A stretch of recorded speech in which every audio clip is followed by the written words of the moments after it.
dahil sa katubusan na tinanggap natin mula sa ating Panginoong Diyos sa pamamagitan ng ating Panginoong Kristo.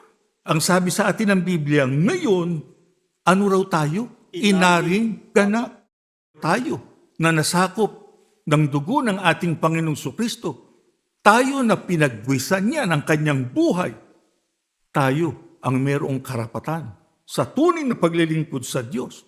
Tayo po ang kinikilala ng ating Panginoong Diyos na tunay na kanyang mga hinirang. Nung sabi sa atin ng banal na kasulatan, iniligtasan niya kayo sa tamang panahon. Hindi lalayo ang Diyos sa atin, hindi niya tayo pababayaan.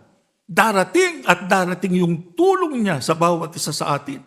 Gaano katindi na ang mga naranasan niyo sa inyong buhay. Pero hindi kayo kumalas. Sapagkat dumarating sa tamang panahon yung tulong ng ating Panginoong Diyos. Kaya hanggang ngayon nakapananatili kayo. Hanggang ngayon nakakayanan ninyo na maitaguyod ang inyong paglilingkod kahit matindi ang pagsubok na inyong nararanasan.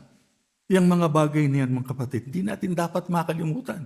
Yang mga ginawang yan ng ating Panginoong Diyos. Sapagkat yan ang mga bagay na dapat nating ipagpasalamat lagi sa Kanya sa buong panahon ng ating buhay.